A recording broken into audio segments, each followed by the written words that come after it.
Hello, everyone. This is Nayiri from Low Carb and Fasting. Now, for those of you who know this channel, familiar with what we stand for, you know that we primarily promote the low carbohydrate diet and fasting, be it intermittent fasting or extended. Our logo is nutrition for optimal health.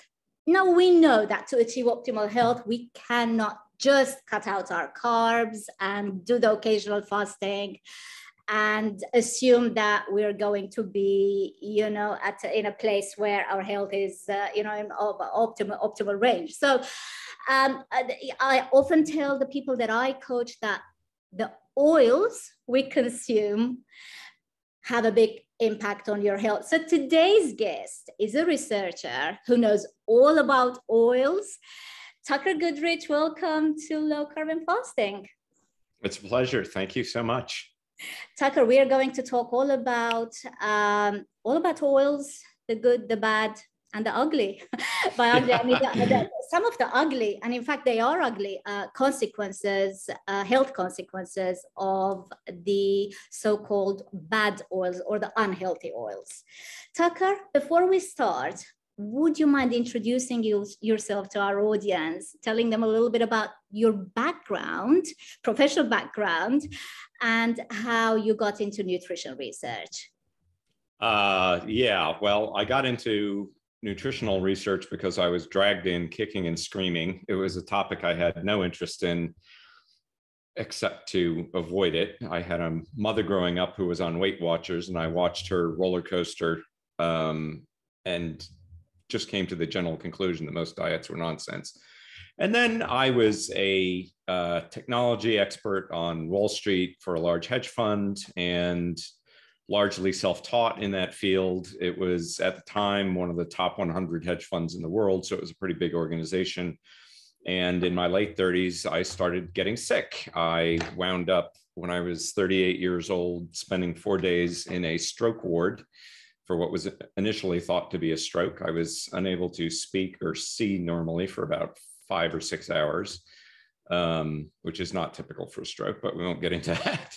And then a couple of years later, I came down with acute diverticulitis, which is a perforated colon, which put me again into the hospital for several days. And there were a number of other hospitalizations that all, in hindsight now, were diet related. A couple of years later, I came across a researcher who opened my eyes to the impact that diet could have in health, which in hindsight, you would think would be obvious. But I just assumed that if I followed the dietary guidelines, that probably that was the right thing to do. And what I found was that it was definitely not the right thing to do. And by ignoring most of the dietary advice, I put my problem-solving skill set to use and started doing my own research and in concert with my doctor in some cases, and discovered that all of my health problems were stemmed from my bad diet, and which was following the dietary guidelines, and that when I fixed it, all of them went away and I was able to fire my doctor. And that was 12 years ago. So I've been in, near perfect health for 12 years, as much as anybody can expect to see, with the occasional dumb move. Stand here with a big cut on my leg from slipping on a rock on a hike this weekend. So, nobody's in perfect health, but it's just been night and day. And I've, I started, my colleagues at work started asking me, they saw the difference in me and they started asking me what I was doing. And I started realizing that what I had learned was pretty powerful, and I started sharing it with people. And here I am. Well, we were grateful that you started sharing it, because I think it was a wake-up call to all of us. So to me personally, I didn't know much about oils. Yes, everyone talks about the bad oils, but no one really explains. No one looks into the science of what harms they cause, and so what's so bad about them? In fact, that's a question I get commonly get asked by the people I coach. So why is this oil bad? And I told them, I've got the right person. He's coming on my podcast to explain it all to you. But the Tucker, let's go back a little bit. But you mentioned that your diet was bad, but in fact, it wasn't really bad. It was a sort of a wheat-based diet. But no, you were using whole wheat, and you know, you obviously you were health conscious. But it was bad at the same time, right? Well, I referred to myself as Mr. Whole Wheat to my daughters, and I ate lots of whole wheat. I ate lots of salads. I, ate a bit of red meat, a lot of fish. When I started fixing my diet, I discovered that I was, in fact, getting most of my fat from vegetable oils. I hadn't set out to do that. It's just kind of the way it works in the United States if you're not really paying attention. And I remember this moment when I was sitting in the hospital with a perforated colon, and the surgeon came in to talk to me. And he said to me, well, no more fatty fried foods for you. And I looked at him like he was nuts. And I was like, I can't eat that stuff. I haven't been able to eat it for 20 years. It makes me sick. And he just kind of shrugged and, gave me some antibiotics, which was the right thing to do at the time. And I followed the advice for people with diverticulitis, which is to eat more fiber, and which in my case meant more salads with seed oil rich salad dressing and more whole wheat. And I got sicker and sicker and sicker until 6 months later, I had to get a colon resection, which I was told would be curative, and it was not.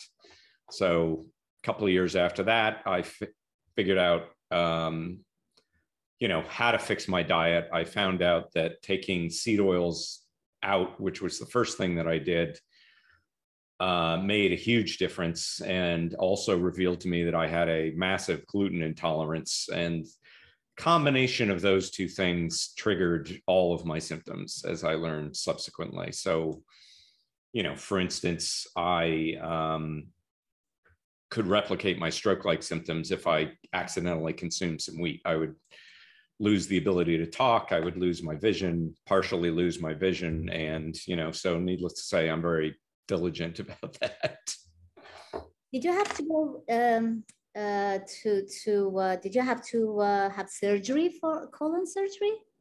Yeah, I had a sigmoid colon resection, which is about 8 inches taken out. Luckily, I had a very excellent surgeon who did, suffice it to say, it's amazing. I mean, it was an amazing experience, not one I would recommend to anyone, but it was an interesting learning experience, how resilient your body is. He took 8 inches out of my colon, sewed it back together, and 2.5 days later, I was at a pool party, drinking beer and eating hamburgers on doctor's recommendation. And it was, a testament to both my pain tolerance, because I took as little drugs as I could, and to the surgeon's ability and knowledge that I was able to recover. Typically, that's a 6-week recovery. It must be a daunting thought when you think that had you not intervened at some point during that time and changed your diet, perhaps you would have had to go through several more surgeries. What would happen to your colon eventually? Well, you know what? I remember there was one day where I looked at myself in the mirror and I thought to myself, you're looking old. And I was just like, all of my parents and grandparents, my mother's still alive, she's in her 80s. All of my, my father and all 4 of my grandparents died in their late 80s or early 90s. And here I am, 41 years old, repeatedly hospitalized, and thinking to myself, you're not going to make it. I was like, you're going to run out of colon if they have to keep cutting this thing out. And, that was actually one of the most remarkable things. When I fixed my diet, I probably lost 15 or 20 years of visual age. That's why everybody at work started saying, what are you doing? Because it was just over the course of 2 months, it was a dramatic change. I started getting carded at bars again. I mean, it was it was remarkable. And yeah, it was, I was, the surgeon was quite, both doctors, the neurologist and the surgeon, they were both clear that I was in a really dire strait, and that, the acute diverticulitis, if it's not treated immediately, can be fatal fairly quickly. And let me tell you, it is unbelievably painful. So yeah, it was scary. So what were some of the first interventions you made? You cut out your whole wheat, your favorite whole wheat? No, that was not it. I was following a researcher's work, Stephan Guyenet, and at the time he was very anti-seed oil. And so one day I was down at the cafeteria at work at the end of the salad bar, and, healthy salad. And I looked at all the squeeze bottles full of the various salad dressings, and I thought to myself, these have got to be the cheapest, crappiest oils known to man. And what happens if I just stop eating them now? Right. So I put some vinegar and some salt and pepper on my salad and stopped eating seed oils. And at that point, I had chronic irritable bowel syndrome for going on 16 years, the predominant symptom of which was chronic diarrhea. I mean, I was very active, and I would have to carry a roll of toilet paper in a backpack around with me all the time, because I never knew when, I'd have an emergency. And that resolved in 2 days. 2 days, 16 years of illness fixed in 2 days. And that was actually one of the things that I'd asked the gastroenterologist about when I was in prep for surgery, if this procedure would help me with this problem. And he just shrugged. So the next thing that happened was I was, 20 odd pounds overweight, nothing terrible, but been putting on about a pound a year, typical. And over the course of the next week, I realized that I just lost interest in eating carbohydrates. I had tried going on a low carb diet before, and I'd never been able to get over the carbohydrate cravings. This time I just literally forgot to eat carbohydrates for a week. I had no interest, never occurred to me to do it, just didn't. And then at the end of the following week, I had a sandwich, went, back down to the cafeteria, got a sandwich on whole wheat bread, of course, and had a horrible reaction to it. This was another of Stephan Guyenet's things. And it was honestly why I thought he was a bit of a loon. I said to myself, wheat can't be bad for you. I'm Mr. Whole Wheat. Look at me. Lying in my hospital bed, kind of ironic in hindsight. But so then I was like, wait a minute, maybe I have a wheat problem. And the following week, I intentionally avoided wheat, and then had a couple slices of pizza because some guys in the office bought a pizza, and it put me on the couch. I thought I was having a heart attack. My chest was pounding. I had a head rush. And that was, those two things are the main triggers for me. I mean, spicy food will also do me in, but, that I don't think is so surprising. I mean, pepper spray is a bioweapon, and if you eat it, you shouldn't be surprised if you have negative consequences. I love hot peppers, but boy, they don't love me back. And if you put the three together, that just absolutely nukes me. That's interesting. So, so some of these symptoms you mentioned, are they typical symptoms of wheat intolerance, or was there something else going on with you? Well, I do not have the genetic background for celiac disease, the HLA haplotype. I got tested for that. I said, I worked with my doctor. I went into my doctor shortly after I started doing all this stuff and told him what I was doing and that I was adopting a high-fat, low-carb diet. And he said, Tucker, I'm very concerned about you. You're pre-diabetic. You have high cholesterol. You're a bit overweight. This is not really. And I said, well, not anymore, doc. Here, let's get on the scale. And he said, I'm really concerned about this. And I said, well, that's why I'm here. You are going to tell me if I am killing myself, and we will do this experiment together. And I had to tell him what was the correct cholesterol test to run, the NMR lipoprotein, instead of the standard panel that he did. And he was great because he would go, you know, when I shared the research with him, he would go and confirm it. And, you know, so it was very much a partnership. And his, right before I fired him, his final comment to me was, "You're in great health. You're going to live to 100. So kudos to him for, you know. And then several years later, my father became a patient of his with my blessing. And I sat down in his office with my father, who was at that point in his 80s and in pretty poor health. And my father said, you know, "Doctor, what should I eat?" And the doctor looked at me and he said, "You should do what your son tells you to do. He knows what he's talking about." Mm-hmm. And, you know, that had major benefits on my father, for my father's health at the end of his life. So where were we? So the gluten thing. Oh, so yeah, so I did a lot of experimenting with both of those things and realized that, you know, I can tolerate a little bit of seed oils. I can't tolerate any gluten. And, you know, and if I leave them both out, I can pretty much eat whatever else I want, so long as doesn't have too much hot pepper in it, and I'm fine. And yeah, sorry. So the health benefits. The other big health benefit was sunburn resistance, which was kind of a surprise and is something we should go into as we go through this. Mm-hmm. Yeah, we will. That's in my notes too. I'd love to go into that. So let's start categorizing oils. So the healthy ones and the unhealthy ones, and maybe also explain why you put them in these groups. Okay, so healthy oils for cooking or eating raw, which ones? The criteria for a healthy versus an unhealthy oil is how much polyunsaturated fat they have, primarily omega-6 polyunsaturated fats. As a practical matter, most oils don't have much omega-3 fatty acids because they tend to go rancid very quickly and they smell like rotten fish. So that's obviously not good to put in your processed food that's going to sit on the shelf for 6 months because it will stink when you open it.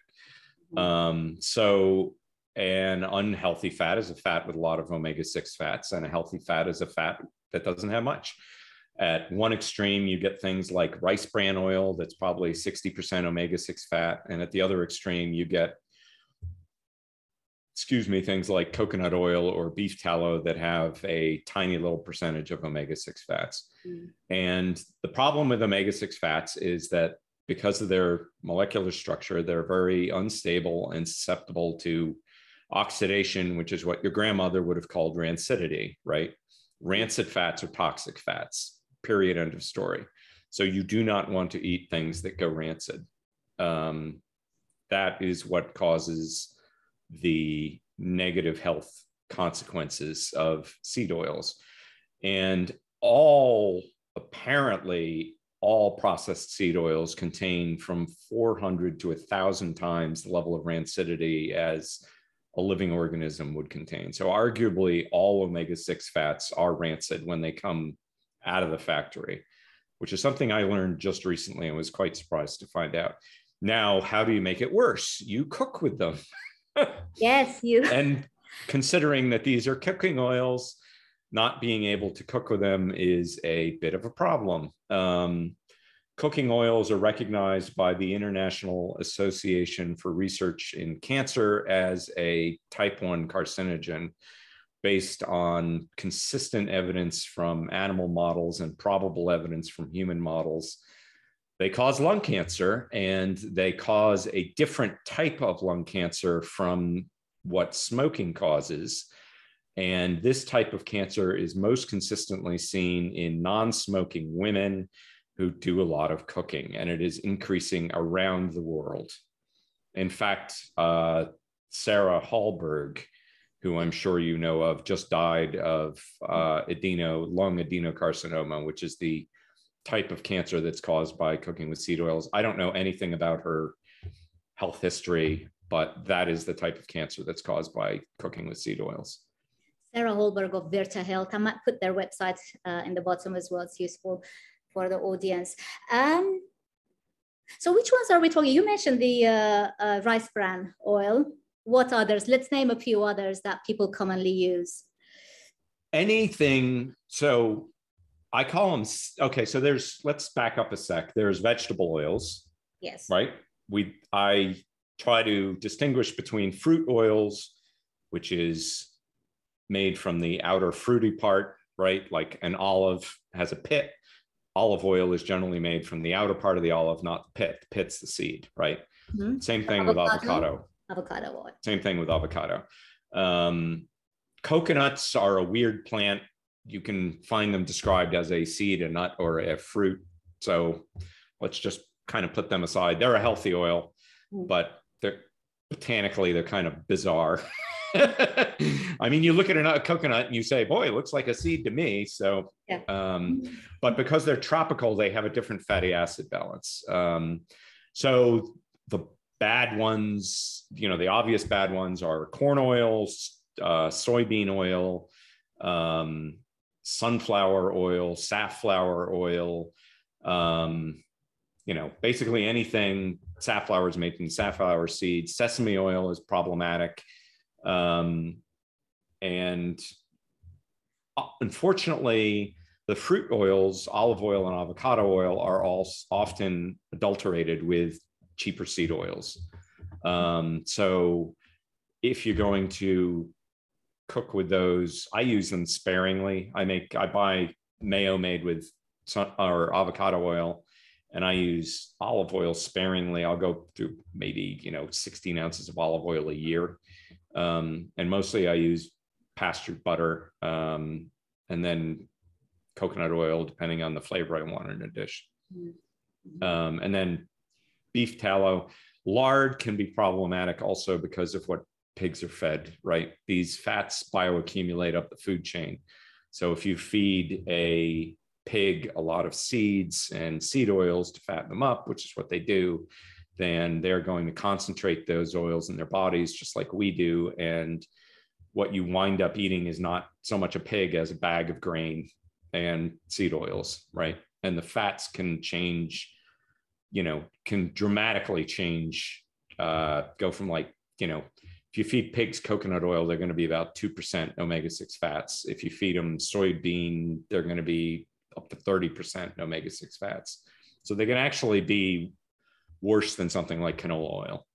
Canola oil is one of the healthier classic seed oils just because it has less of the omega-6 fat linoleic acid. That's the main troublemaker here. I believe canola oil is the rapeseed oil in the UK. I'll double check that. It is. Canola is the same as rapeseed. Yeah, canola is a brand name for Canadian rapeseed. Rapeseed, which is very commonly used in the UK. And right. It does carry, in fact, rapeseed oil carries the healthy symbol by UK health, heart health right. Symbol. Heart healthy, yeah, right. Heart healthy is a symbol, yeah. And so where do nut oils fit in here, like peanut oil and so? It's pretty much the same. They're all seeds. The exception there are macadamia nuts, which have a very low omega-6 content. Macadamia nuts, I love. They're crazy expensive. My understanding is macadamia nut oil is even more expensive. But, you've got to, I like to distinguish sesame seed oil has a pretty high omega-6 content.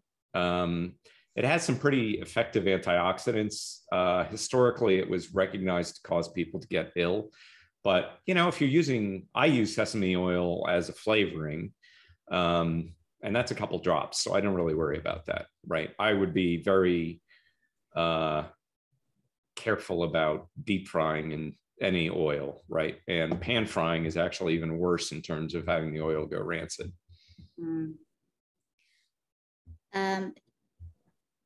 You mentioned and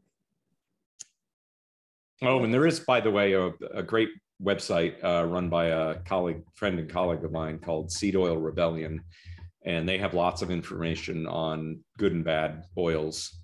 I think they call them the Hateful Eight, which is a term Dr. Kate Shanahan coined. And then they have the 6 oils that you want to cook with, the simple 6. So we're mainly vilifying these oils because they contain very high levels of omega-6 fats, right, which make these oils go rancid very quickly. So is there any difference? Let's say if someone is eating peanuts and they're getting their omega-6s from peanuts as opposed to peanut oil. And that's just peanut as an example, but the oil as opposed to the actual sort of fruit or nut or seed itself. Any difference there? The problem, yes, there is a small difference, right? The oils in the peanut are not going to be rancid, right? The peanut is designed to protect these oils, right? I mean, that's its mission in life, is to promote the growth of a peanut plant, right? So when you extract the oils from a peanut, there is going to be some process of rancidity. The problem is when these oils get into your body, they also go rancid.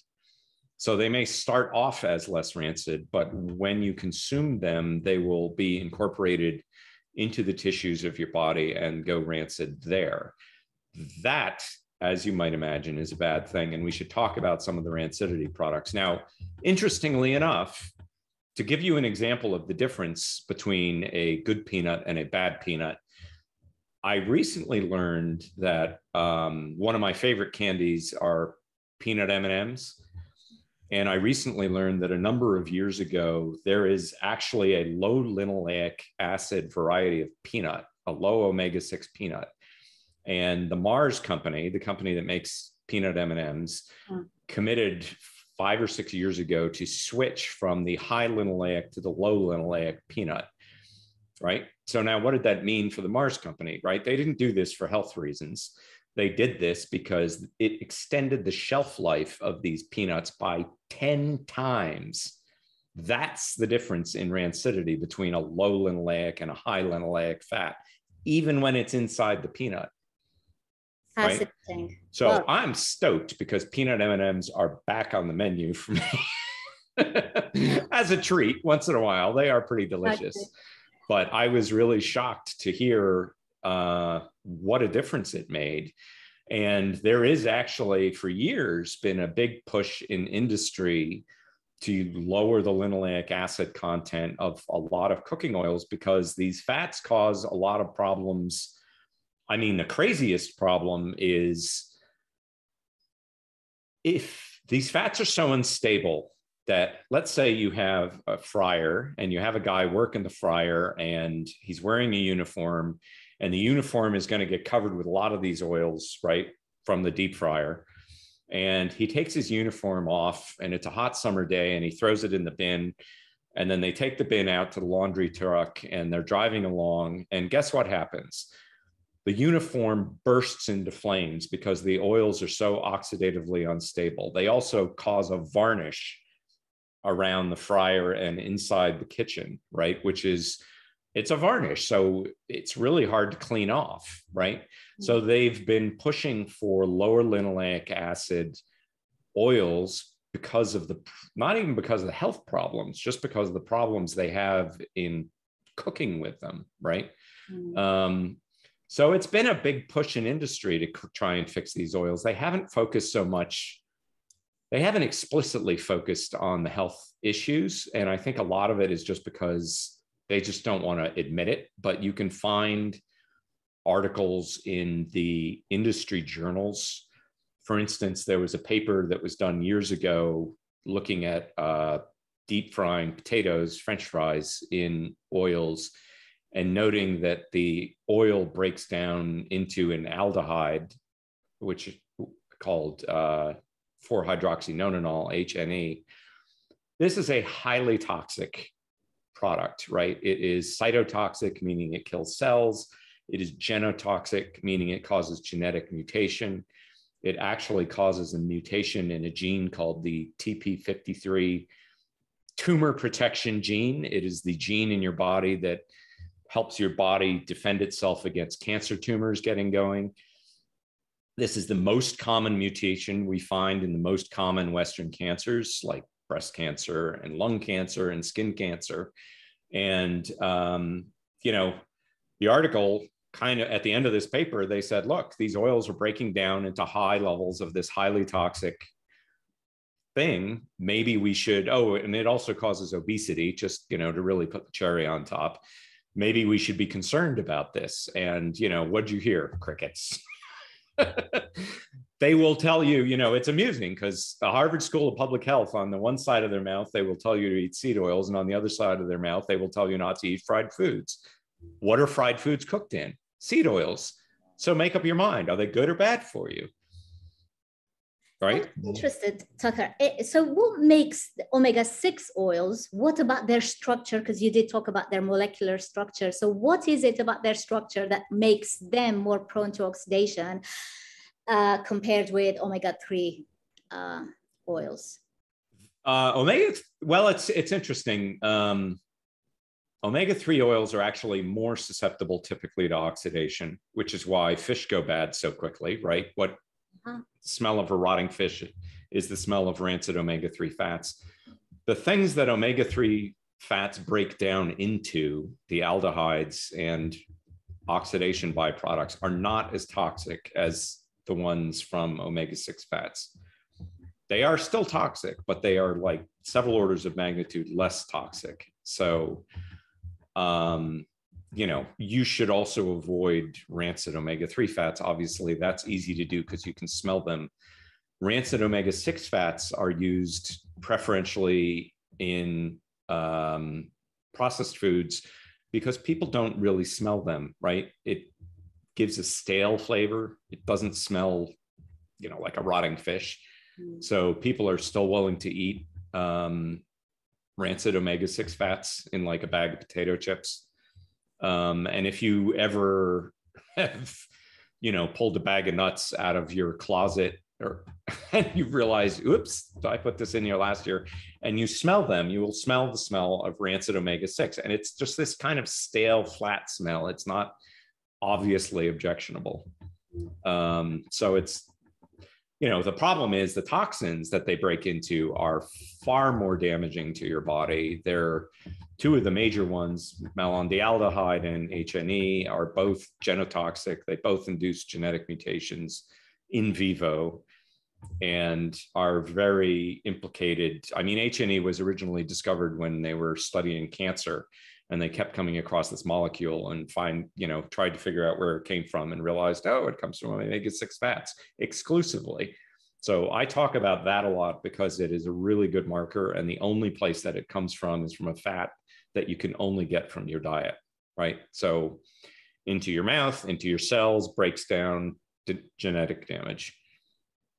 And some of the common markers that are used for genetic damage are markers that are dependent on damage from oxidized omega-6 fats. So for people who take their omega-6s and 3s from real foods like fish and nuts, if they're tolerated, I believe the recommendation is keeping a ratio of 1-to-1. Is that correct? That's 1-to-1 to 1-to-3 is probably what you get in an ancestral population. Look, I mean, so it's important to note the reason that these were recommended to us originally was because omega-6 fats have the property of lowering your cholesterol, specifically your LDL cholesterol, right? This was initially thought to be a good thing and is still promoted as a good thing, which is why the canola oil has a heart healthy label on it, right? However, they didn't actually test it when they made the recommendations. When they got around to testing it on humans, what they discovered was that, yes, it does lower your LDL, but it also gives you higher rates of heart disease.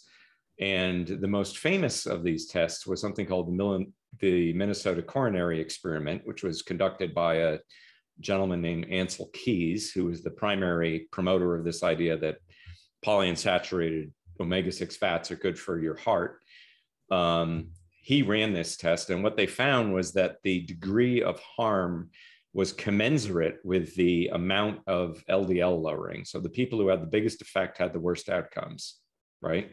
Mm-hmm. So nuts also lower LDL cholesterol. That's often why they are sold as a healthy food. So I would be careful about consuming too much nuts or peanuts, anything with omega-6 fats.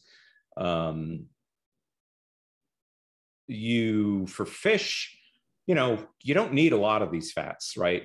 You don't need a lot of omega-3 fats. So eat fish occasionally. Pork that has been fed a lot of omega-6 fats also has the property of lowering LDL. So I consider lowering LDL to be a sign of an unhealthy food, right? It is damaging a fundamental process in your body.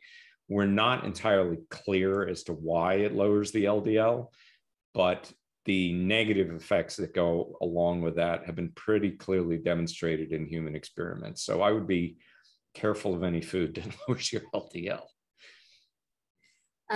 So this is and probably... So what we also didn't know is that what causes LDL to cause... LDL is involved in the process of heart disease. There's no question about it. This was demonstrated. The first step in atherosclerosis is the formation of what's called foam cells, which is a white blood cell that has gorged itself on fat and cholesterol, right? And the scientists who got the Nobel Prize for discovering the LDL receptor promptly turned around and said, okay, well, let's demonstrate that LDL starts heart disease, starts atherosclerosis. So they incubated some white blood cells with some LDL and nothing happened. Oops. So what they realized was that the LDL had to be modified. And then the macrophages would gorge and become foam cells. But the modification they used wasn't something that happens in the body. So some other researchers discovered the modification that happens in the body. And what is it? It is the oxidation of the omega-6 fats in the LDL, converts it into what's called an oxidized LDL, ox-LDL. And ox-LDL induces macrophages to become foam cells and kicks off the atherosclerosis process, right? They experimented in rabbits and they experimented in humans, and they showed that if you compare olive oil to a seed oil, olive oil makes the LDL extremely resistant to oxidation because it's low in omega-6 fats. The seed oils make it extremely susceptible to oxidation because they are high in omega-6 fats. And that was done in the 1980s and is the only explanation for the process of atherosclerosis in the cardiovascular literature.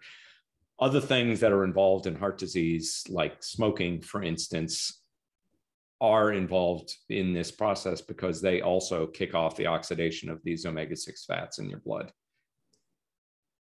Fascinating.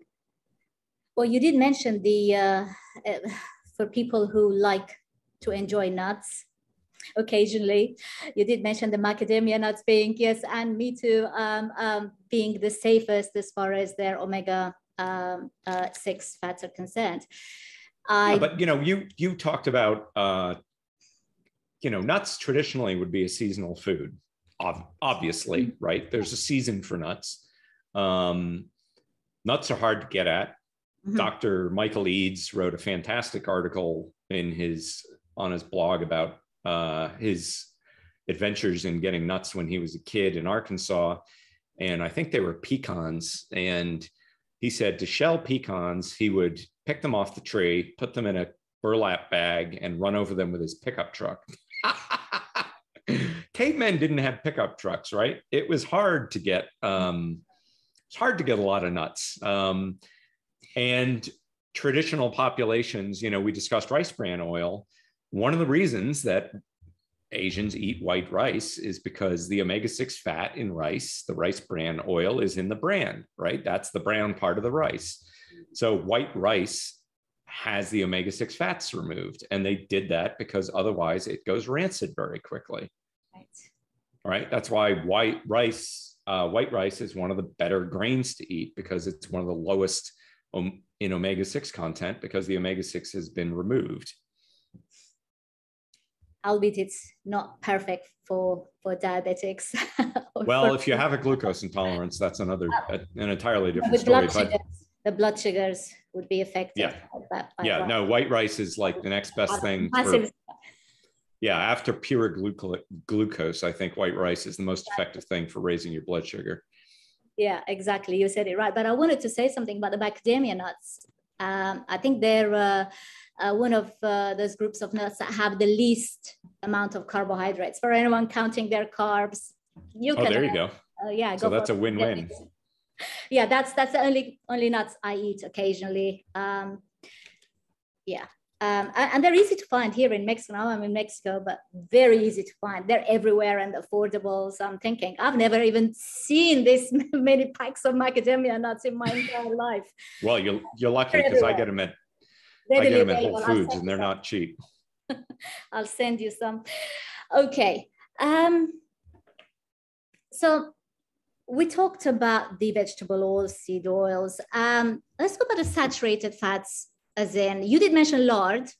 Oh, you asked me about the molecular structure, right? So basically the difference is a saturated fat is a line of carbon atoms with hydrogen atoms on each side. It looks sort of like a ladder with a bar down the middle of carbon atoms, right? A monounsaturated fat, like oleic acid, the fat in olive oil, has a single hydrogen atom missing, right? Which creates what's called a double bond between the two carbon atoms, which all of this sounds exciting, and then a polyunsaturated fat has two or more missing hydrogen atoms. So two or more double bonds, right? Those missing hydrogen atoms basically make the fat molecule susceptible to being oxidized by an oxygen molecule, right? And when it's oxidized, typically the fat molecule breaks up into components, and the components can be charged and highly bioactive, highly chemically active, right? That's why things like HNE are so damaging in the body, because once the fat breaks down, basically breaks in half, and one half of it is an HNE molecule, it can go on and damage other fats, right? To continue this oxidation process. It can also damage proteins and, of course, DNA. So it causes an enormous amount of damage. I saw one paper that said that HNE can damage up to 24% of the proteins in a cell, right? So a quarter of the proteins get damaged. And when proteins get damaged, they don't work well.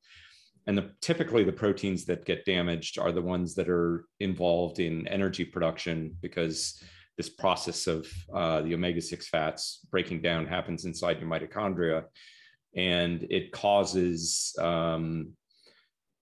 inability to produce energy and inability, to process glucose correctly. HNE itself directly causes insulin resistance in the cell, and can cause, one of the things that's typical of a cancer cell is it's unable to burn glucose. That breakdown in the cell can be caused by HNE directly. So it's one of the reasons that they think that seed oils are so intimately involved with the Western cancers, is that it's causing all the damage that you see in the cancer cells. Fascinating. So how about sort of fat from beef? But before we discuss that, you did mention that if the pigs have been exposed to feed high in linoleic acid, then you should avoid lard. But otherwise, grass-fed pigs, for example, or I know that in the UK, for example, most pastured pigs, they're fine. I mean, in the UK, we don't have the same sort of problem. Oh, in most of Europe, have the same level of problem. So lard is okay. Yeah, outside the United States, pork is pretty well associated with good health, and lard, is a healthy fat. In the United States, typically they hydrogenate it because it has so much linoleic acid that it wouldn't even be solid. a lot of people use bacon grease, and I used to try to use bacon grease, but too often it would just, a healthy fat is, so what makes a fat go solid is the saturated fats, right? So a healthy pig should produce a bacon grease that is going to be firm at room temperature. If it is liquid at room temperature, it is liquid because it has been fed lots of linoleic acid, right? So that's an easy test. Lots of people use the fridge test. The fridge test doesn't really work for oils because it depends on how much saturated fat's in the oil. And even in like olive oil, you can have, I've tried this experiment with 2 olive oils from the same company, put them side by side in the fridge, and one of them goes solid and the other one doesn't. And it's just an indication of how much saturated fat is in the 2 bottles. So don't rely on that. But yeah, lard is, lard, I would say outside the United States is fine. Oddly enough, hydrogenating these fats probably makes them better for you, with the caveat that synthetic trans fats are not good for you. But, Crisco was originally marketed as being more easily digestible, and in fact was marketed because it had less linoleic acid, because they were hydrogenating the linoleic acid and making it less subject to going rancid. Back in 1911, they knew a thing or two back then. Mm-hmm. Unfortunately, they also had a lot of trans fats in it, so that wasn't a good thing. So let's talk about tallow and ghee and all the rest. Yeah, tallow is great. Ruminants are very different. So a ruminant has 4 stomachs, right? Humans, pigs, and chickens are all what we call monogastrics. We have a single stomach. A ruminant is protected from omega-6 fats because the microbes in their rumen will digest these fats into more beneficial fats like conjugated linoleic acid, which is thought to have some anti-cancer properties, interestingly enough. It has a different structure than linoleic acid. So ruminants, even if you grain finish a beef, then it is going to have a little bit more omega-6 fats, but it's a tiny amount compared to a grain-fed pig or a grain-fed chicken. So even, I prefer grass-fed meat myself. I think it tastes better. The fatty acid balance is better, but it's not enough of a difference, frankly, for it to be worth the premium. So, if you can't afford it, don't worry about it. Eat the grain finished beef and then eat a little bit of fish every so often to get the extra omega-3 fats. So yeah, tallow's good. You want it to be, ideally firm. I got a 5-gallon drum once upon a time full of tallow to use in deep frying, and I had to use a chisel to get the tallow out. It was literally the consistency of a bar of soap or a candle. Ghee is great. Ghee, again, is butter, is a traditional fat in India and is what Indians ate before they had an epidemic of obesity and type 2 diabetes. And I don't think that is a coincidence. Ghee's great. Butter's great. Butter is what, butter and ghee is what the Indians were eating for thousands of years. It's interesting. The Indians actually were the ones who first identified type 2 and type 1 diabetes 2,000 odd years ago. And they were also the first people who started consuming seed oils. And I don't think it's a coincidence. The only primitive hunter-gatherer group that we know of that has insulin resistance are the only ones that eat a diet high in nuts. Back to your nut question, right? This is the Bushmen who eat a high omega-6 nut called the mungongo nut. And when they are tested, when they give them an oral glucose tolerance test in mungongo nut season, they fail. Oops.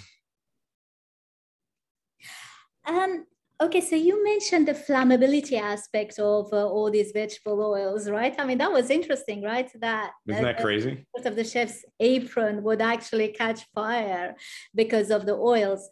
Omega-3 fats are even worse. Flaxseed is linseed oil. And linseed oil, if you soak a rag in linseed oil and leave it out in the sun, it will burst into flames. There's a video on YouTube showing this, right? So when I was growing up and doing furniture refinishing, my dad was like, oh, we got to be really careful if people burn their house down because they leave these rags in the garage, right? It happens pretty regularly. And I talked to a scientist who was talking about genetically modifying plants and to produce, better fat ratios. And he said they can't genetically modify a plant to produce more omega-3 fats because the plant would burst into flames. Isn't that ridiculous?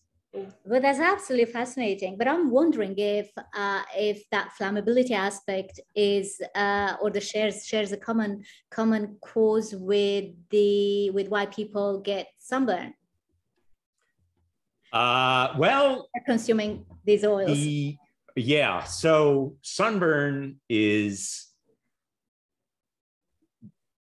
your tissues. Well, let me not get back up too far. Yeah. So what happened to me with sunburn? Let's talk about that first. So, if you can't see the screen right now, I am blonde, blue-eyed, very fair-skinned. I was very susceptible to sunburn for most of my life. I would turn into a tomato in about 45 minutes. And as a result, I would desperately avoid the beach or any extended sun exposure. And I just thought this was normal. And I was quite pissed off at my genetic heritage for leaving me in a condition where I couldn't exist on the planet I was born on. Unless I ran from shadow to shadow, it was kind of annoying. So after I fixed my diet, I went skiing. Oh, and I hate sunscreen. So I hardly ever use sunscreen. So after I fixed my diet, I went out skiing one day. And at the end, no sunscreen, bluebird day in March, gorgeous day for skiing. And I woke up the next morning and I looked in the mirror and I didn't have a burn. And I was like, oh, that's interesting. Didn't really think about it. And then I had heard an anecdote about some guy who said he went on the paleo diet or the primal diet. Actually, it was on Mark Sisson's website, and that he became resistant to sunburn. And I was like, that's crazy. And then what actually got me, so let me not jump too far ahead. So then my ex-wife was Colombian, dark skin, and she and I went to an outdoor event in Central Park in New York City in April, a couple of weeks after my skiing experience. And we stood in the sun for 2.5 hours, side by side, right? Neither one of us had sunscreen on. And when we got home, she said, look at the burn I got. And I looked at myself and I looked in the mirror and I said, I didn't burn. Now, this was the first time that we had been out together in the sun and I had not burned and she had. So this was kind of a come to Jesus moment, if you want to call it. It's what convinced her that this was something, right? So that was 12 years ago. I've used sunscreen once since then. I currently live in Idaho in the high desert and do a lot of running and backpacking. I will get a sunburn, but it used to take 45 minutes. Now it takes about 7 hours. And whereas I used to have sheets of skin coming off, now it's just, flakes, very little pain. Pain goes away overnight. And usually I just turn brown. When I get burned, it's when I go out and I get, 7 hours of sunburn exposure first thing in the season, right? Obviously, be smart about it. Expose yourself gradually, don't. But the difference for me has been life altering. I mean, when I was living in Texas, I would go out for 3 or 4 hours on mountain bike rides, no sunscreen, and I would come back a little pink and I'd be tan the next morning. It's been night and day. So why does this happen? The omega-6 fats are so susceptible to damage that not only ultraviolet light, but blue light is enough to break them down, right?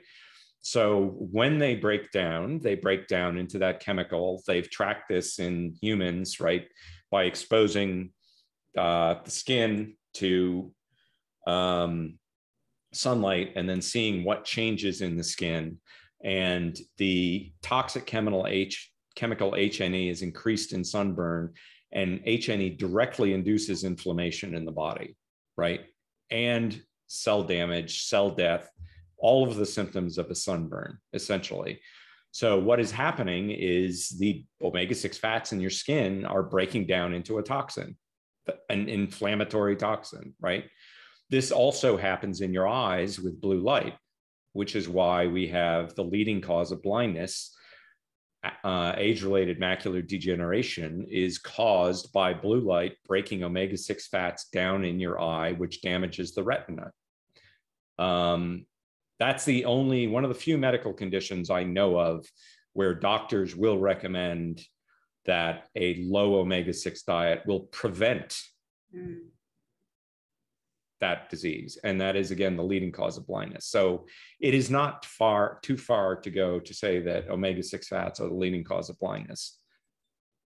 That's an eye-opener. And now, mind you, lots of folks go on a low-carb diet and eat a lot of mayonnaise with soybean oil and all of this other stuff. You are not protecting yourself against any of these effects when you do that, right? The sun will, I got an amazing communication from a fellow in South Africa who was a long distance runner and was following Tim Noakes' foundation recommendations. And they recommended a low carb diet, but they did not recommend against consuming seed oils. And then he came across me on Twitter and decided one day to cut out seed oils. And he said, it's amazing. I go out for these long runs and I don't burn anymore. I'm in the African sun. And, you know, and so there's that's kind of a convenience, frankly. But, you know, the other cancer causing effects of seed oils, I would be very concerned about if you're continuing consumption of them, even on a low carb diet. Mm-hmm. And then we can get into the autoimmune aspect of this whole thing. We will. And that particularly interests me, being type 1 diabetic. But I just wanted to ask, back to oils. Is there a difference in the heat point? I mean, we know that there is a difference, but any insights on the difference in their heat point? Well, there's smoke point. Okay, so any fat can break down, right? Any fat can go rancid. Saturated fats take longer than polyunsaturated fats, right? Any fat that breaks down, that gets oxidized, can break down into toxic products, right? That's what the smoke point of a fat is telling you, is the fat breaking down? The two variables there that control that process are how unsaturated is the fat, which is why we don't cook in fish oil, and the chain length, how many carbon atoms are in the fat, right? So fewer carbon atoms make a fat more susceptible to breaking down. This is why coconut oil has a lower smoke point than, say, beef tallow, right? So you want to be mindful to keep any fat below the smoke point. Omega-6 fats are even below the smoke point, they will break down into toxins and go rancid. So if you think you are being clever by, you know, I talked to this chef once years ago, and I asked him what he was using, and he said rice bran oil. And I was like, why? And he said, it's got a high smoke point. I was like, oh my goodness. Right.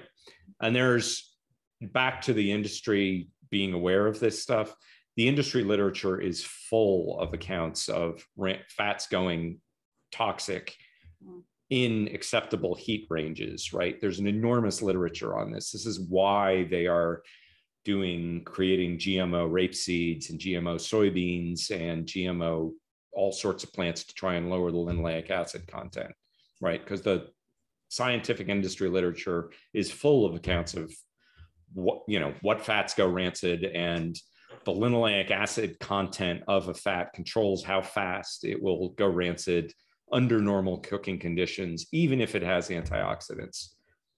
Right, which is why I say that's the most important thing that you want to look for in a cooking oil is low linoleic acid content. Mm-hmm. So which ones are on your recommendation list for cooking? Well, there are, I should probably say right now that I'm working with a company called Zero Acre Farms that is trying to produced a low linoleic acid fat that's going to be available in the future. I have a consulting relationship with them, so let's get that out of the way. They contacted me about a year ago saying that they wanted me to be involved because they recognized me as being the go-to guy on this topic. Heaven help me.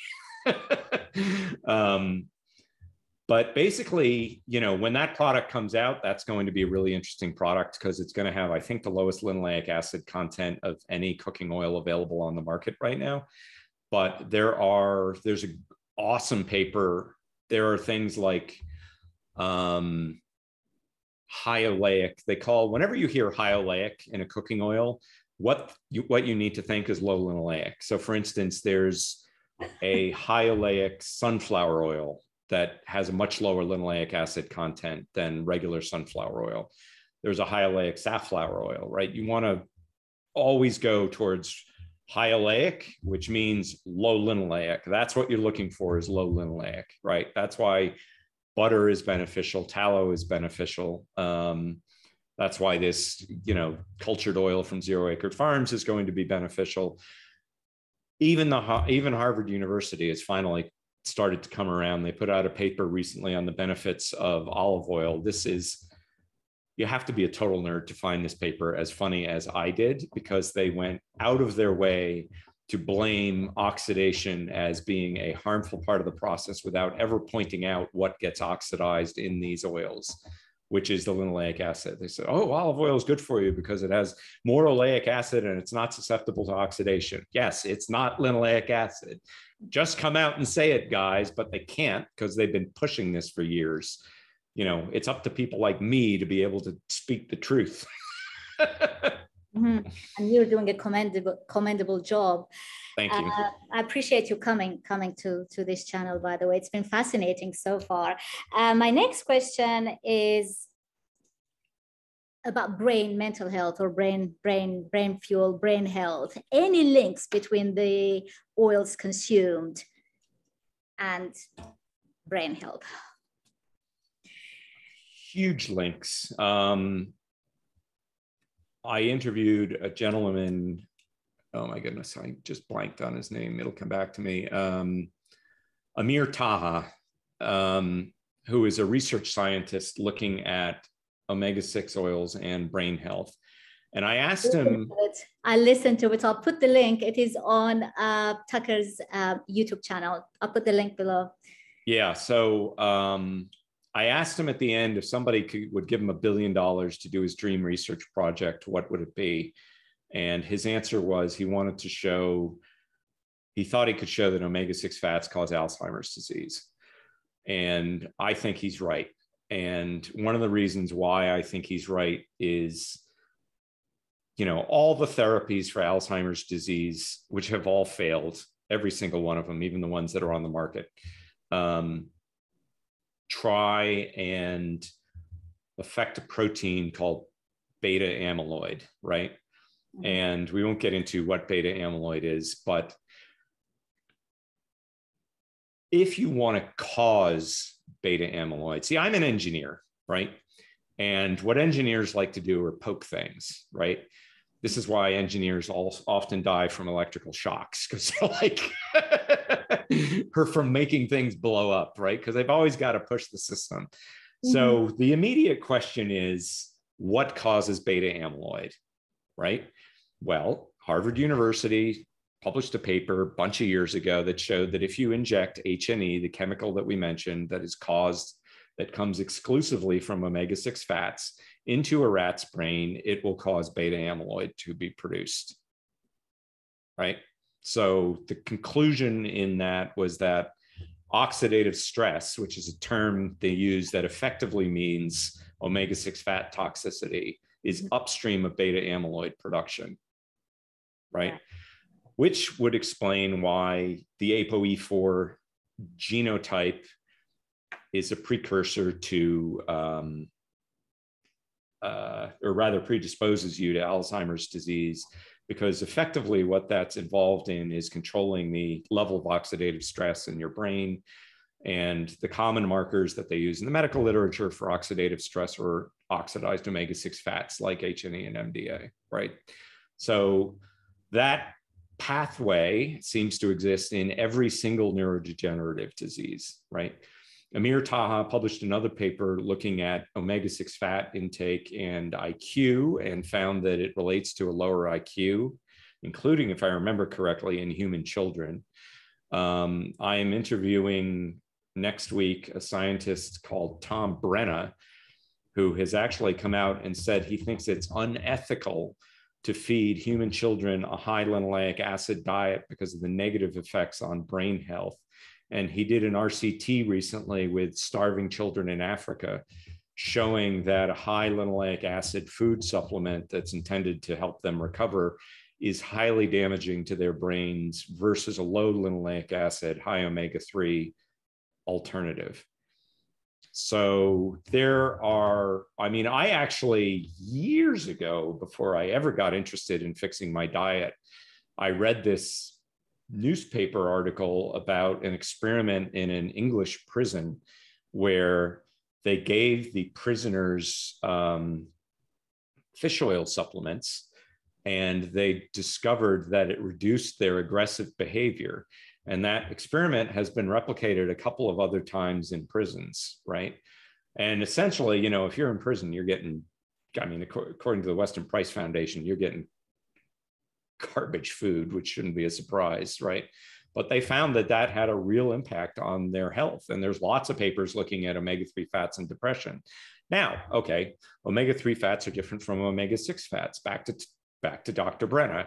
Dr. Brenna was at one point the president of the International Society for the Study of Fatty Acids and Lipids, which is one of the premier international scientific organizations studying the health effects of fats. Their official position is that there are two known ways to increase the omega-3 fats in the body. One is by omega-3 fat supplementation, and the other one is by restricting omega-6 fats, right? So if you want to increase omega-3 fats in your body, the first thing to do is to restrict your omega-6 fats. And it suggests, as you know, a researcher at the National Institute of Health years ago did a paper, an epidemiological paper, and they found that the level of homicides in different countries corresponded with the omega-6 intake, with a 20-fold difference between the highest and the lowest. So yeah, this is brain health. This is the absolute leading candidate for making your brain worse across every single neurodegenerative disease that I've looked at.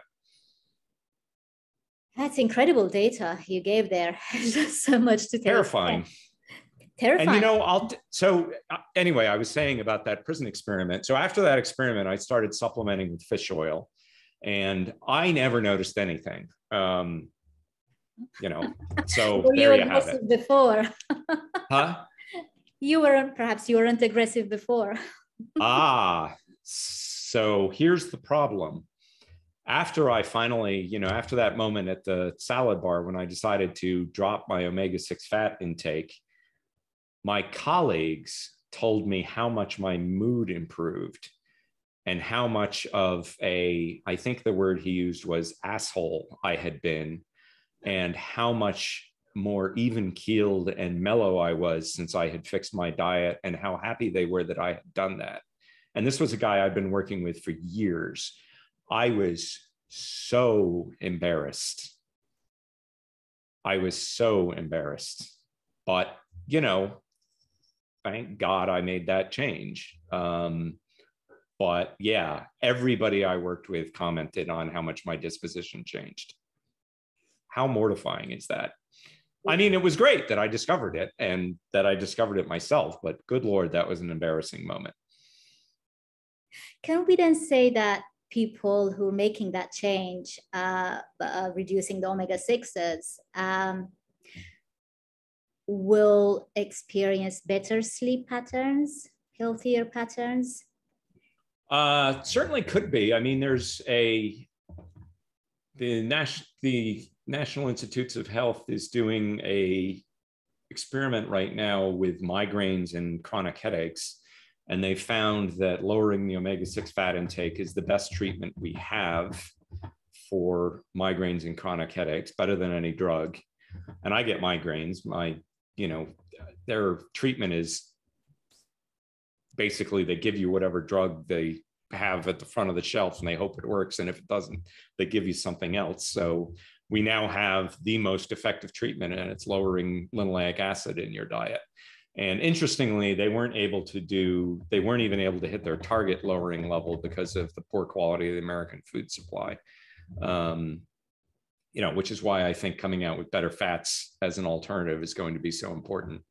It's hard, following this kind of diet. I mean, it's doable, but, eating out at restaurants becomes problematic. There are definite issues with doing this, although I certainly think it's worth it.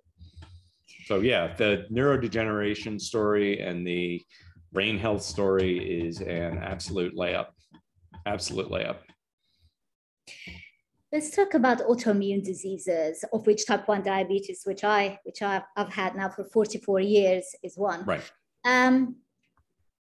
Now, some of the causes of type 1 diabetes specifically, all we know is that it's probably multifactorial.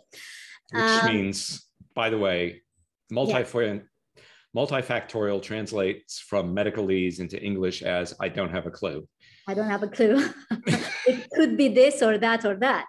So, even vitamin D deficiencies been implicated.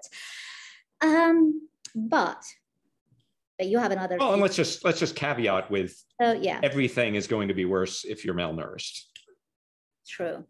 Right, and vitamin D deficiency it means you're malnourished from sun exposure. So yes, that's everything will be worse if you're malnourished.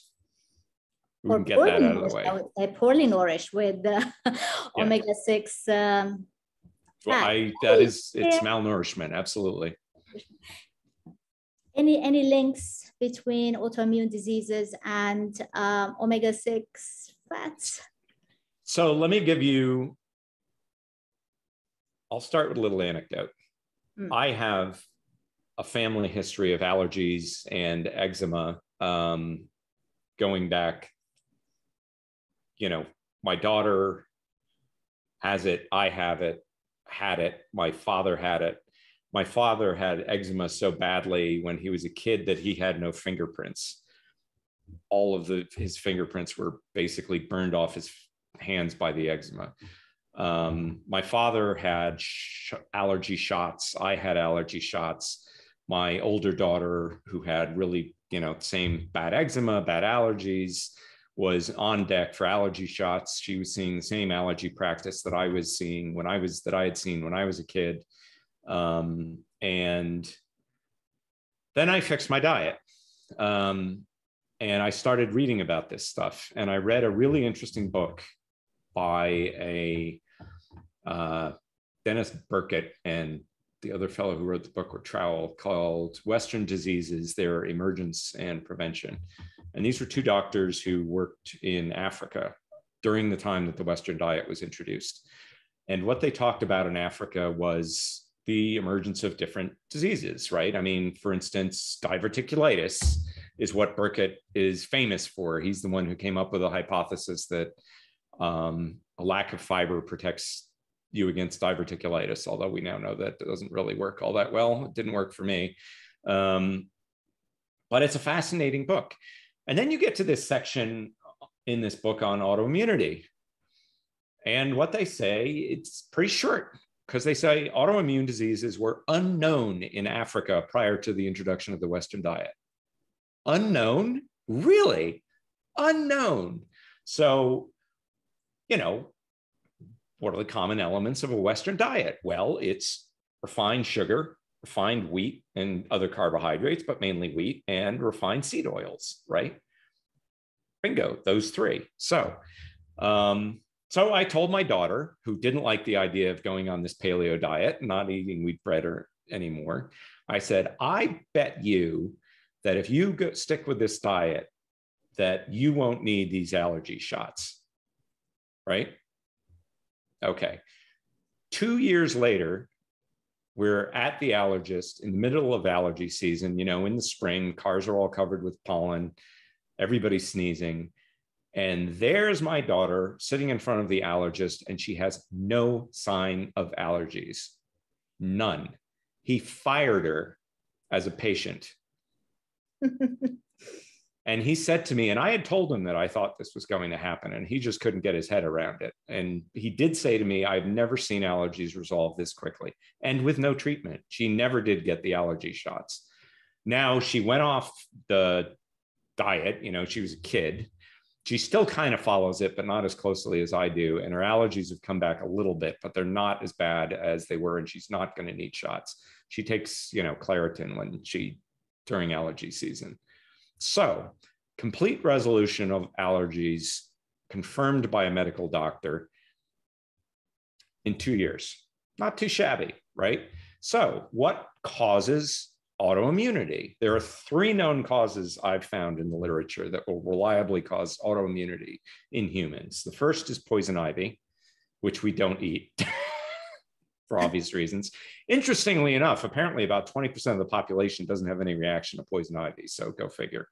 The other 2 are wheat, celiac disease, and type 1 diabetes, and seed oils.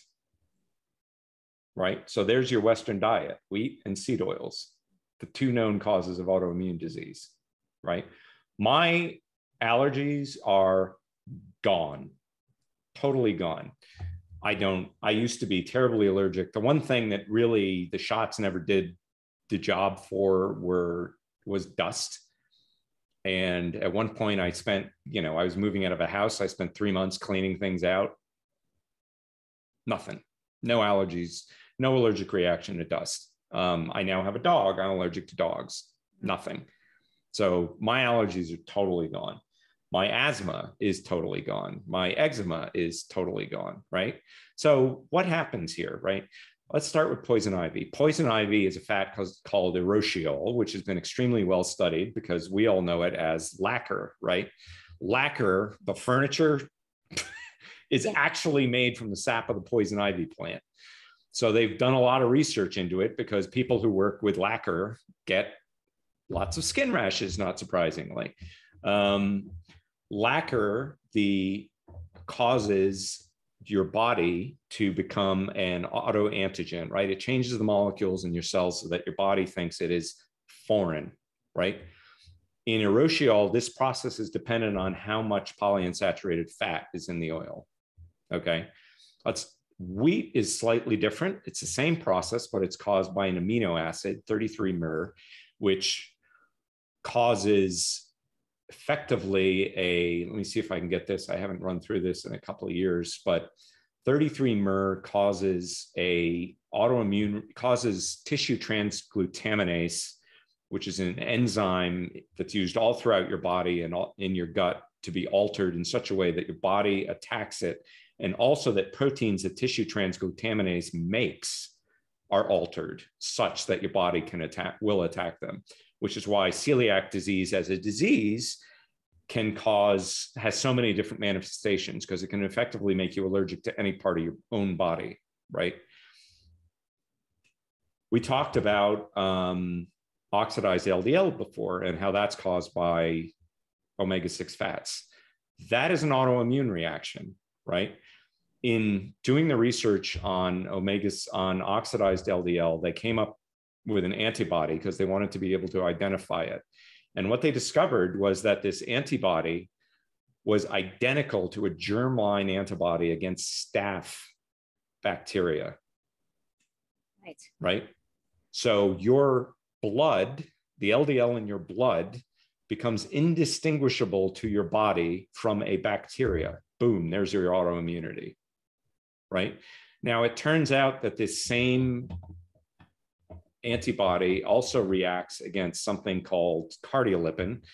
Cardiolipin is a crucial part of your mitochondria, right? Which are crucial for life. Cyanide kills you because it breaks your mitochondria. So most autoimmune diseases have what they call antiphospholipid antibodies. Antiphospholipid antibodies are antibodies against oxidized cardiolipin, this molecule that's only found on the inside of your mitochondria.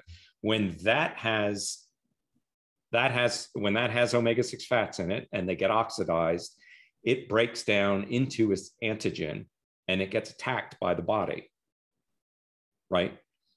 This is common in every single autoimmune disease. I don't know about type 1. I think type 1 causation, from what I read, is from wheat, because it's the same genetic background, and there's a huge overlap, as I'm sure you know, between celiac disease and type 1 diabetes, and of course, celiac disease and any other autoimmune disease. So these are the three, poison ivy, duh, we all know that causes an autoimmune reaction. That's hardly controversial. We all know wheat causes an autoimmune reaction. And we all ought to know that seed oils cause an autoimmune reaction. They make your body think it's suffering from an infection, right? And that's why it starts attacking itself.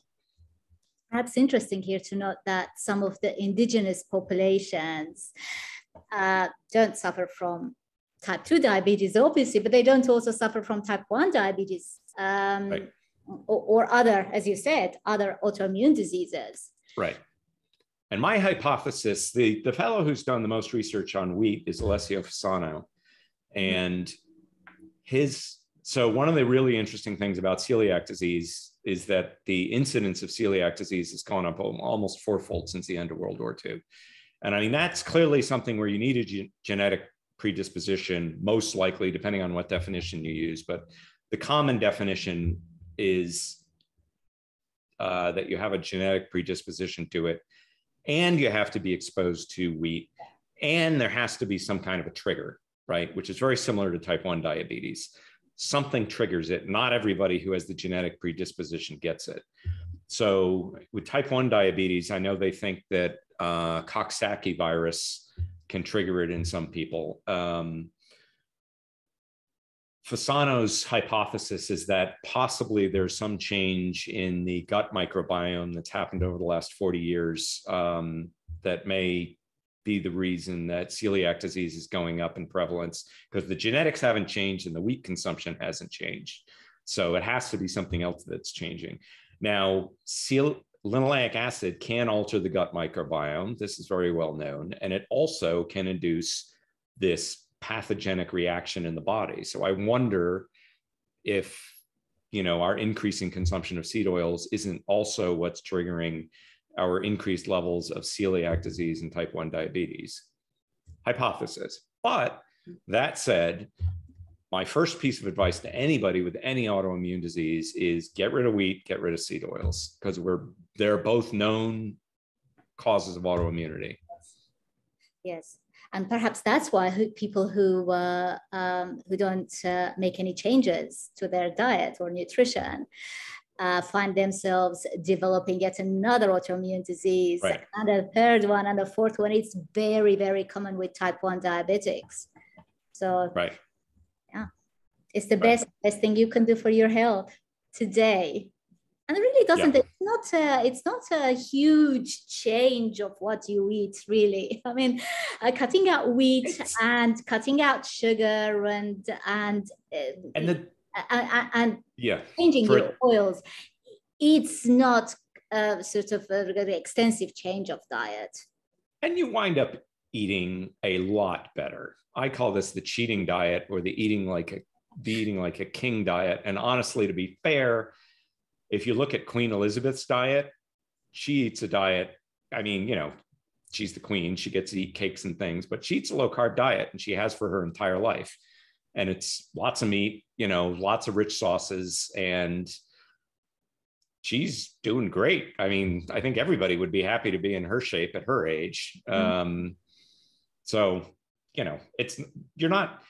you're sacrificing convenience, right? I mean, there's no two ways about it. It's definitely getting easier. When I fixed my diet 12 years ago, being gluten-free was hard because nobody knew what I was talking about. Now it's much easier. You walk into virtually every restaurant and they know what you're talking about, and they can tell you what to eat. And, so, you don't get the fried foods, which are cross-contaminated with gluten, blah, blah, blah. But, it's not the end of the world. And you do get addicted to feeling great all the time. I mean, the difference in, there are so many things, so many health benefits. Some of them just sound crazy you know,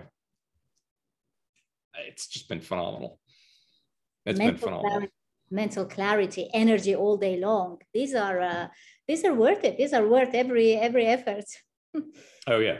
Yeah. No, it's, I mean, and my, my wife, we went to high school together. We just got back together. We got together a couple of years ago, and she was a vegan, pretty much not entirely a vegan, but mostly a vegan. She had an organic garden that she raised almost all of her own food. She was doing everything right, and she was in dreadful health. And, I gave her, she asked me what she should do. And rule number one with vegans is don't argue with them about their diet. But she asked the question and she was a friend. So I gave her the most concise answer I could come up with. I said, avoid wheat, avoid refined carbs, avoid seed oils, get animal protein and animal fat. Right. And then that was the end of the conversation. I thought that was about as concise as I could possibly put it. She was a bit overweight, kind of an issue with her. She'd been a beauty queen in high school, so she was kind of bummed out about this. She calls me up 2 weeks later. She said, okay, I did what you told me to, and I've lost 17 pounds in 2 weeks. I was like, what? So I can't believe it. She lost 56 pounds in the next 2.5 months, just doing that. And what I didn't know is that she had had an autoimmune disease for 3 decades. She had fibromyalgia, and she had just gotten used to constant pain, and it's totally in remission. She's super sensitive to seed oils. If she eats seed oils, even a tiny amount at one meal, her fibromyalgia comes back and she starts getting cracks in her heels, which is interesting. But other than that, she's thrilled. And, like you said, especially if you're already trying to eat healthy, I had cut sugar out of my diet. I mean, the comment on sugar, obviously it's different if you're a type 1 diabetic. I had cut sugar out of my diet when I was in my late teens because of the dental problems. I still got fat and sick, right? Even being on a low sugar diet for decades. So yes, I love having conversations with dietitians who say, well, you can't say carbohydrates are unhealthy. And any food that rots your face is unhealthy. End of conversation. Right? But, what I found is that you can get, again, this is different for a diabetic, but I can get by eating a little more sugar now than I used to be able to because the rest of my diet is so much healthier. It's, it's nice. But your wife's story was very relatable to me because I was in a similar situation. I grew pretty much all of our food, the vegetables at least, and some fruit in the UK of all places. Where we don't have the sun. Task. We rarely ever see the sun. But I did manage to do that. And I thought we were leading a healthy life. And I was vegetarian for 30 years with intermittent veganism. And I was unhealthy. Yeah. I couldn't bring my HbA1c down, for example. It would just get stuck at 7.8 or right. I think the lowest I ever managed to bring it down to was 7.8%. It wouldn't come down no matter what I did. Again, whole wheat. I was also whole wheat queen. I actually used the best quality. I would order it online, best quality whole wheat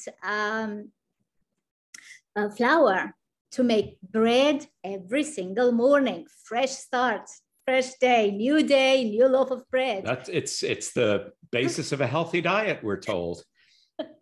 I thought I was doing everything right. So yeah, but that story was so relatable to me as well. Yeah, so when I started doing this and I started seeing my health obviously improving, my weight loss, 2 months, one day I put my pants on in the morning to go to work. I buckled up my belt and I let go and they fell to the floor.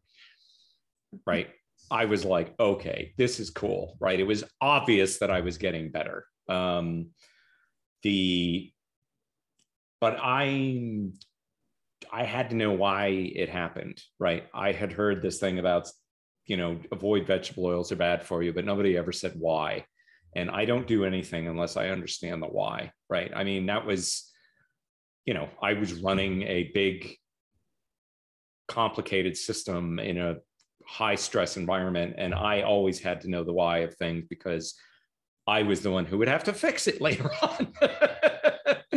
And ultimately, your health is the same thing. You need to know the why because the doctor isn't going to be the one going under the knife. It's going to be you, right? And it's really important that people understand these things. Oh, the other thing that my wife experienced, she thought she had genetic high blood pressure and was on a high blood pressure medication. She was on a bunch of different medications. She has normal high blood pressure now after going on seed oils. And I've heard that from a doctor. My co-host on the podcast I do is a doctor who got rid of his high blood pressure by going on a low seed oil diet. That seems to work pretty consistently. That also worked with my 80-year-old father. I got him off his high blood pressure medications, much to the doctor's dismay, because he didn't believe it was possible to do that. But I didn't know that specifically, but of course, it's pretty common for people to come off their medication once they removed sugar and refined carbs from their diet too. Right. So perhaps it's a combination of all those three. Yeah. Yeah, well, there's a definite interaction between carbohydrate consumption and seed oil toxicity. My favorite study looked at these rodents, and they used, the base harmless rodent control diet is a high carb diet always, right? And, they're rodents, they're fine. It's not a healthy diet for them, but it doesn't produce anything other than a short lifespan. And then they added in polyunsaturated fats, omega-6 fats, and then they gave them type 1 diabetes, right? With a poison, streptozotocin, which is the common way to induce diabetes in rodents. It kills the beta cells, right? So it's very, very similar model of what you've experienced. The rodents on the carbohydrate plus seed oil diet were sicker than the rodents on the carbohydrate plus poison diet. Let that sink in. Having half your beta cells blown away is not as bad as being on a seed oil diet. Almost Scary. Unbelievable. Yeah, almost unbelievable. And one of the symptoms was their mitochondria collapsed, right? Major mitochondrial dysfunction, which is a classic symptom of diabetes and all the rest of these diseases. And we have an animal model of how to induce it. You feed them seed oils, boom.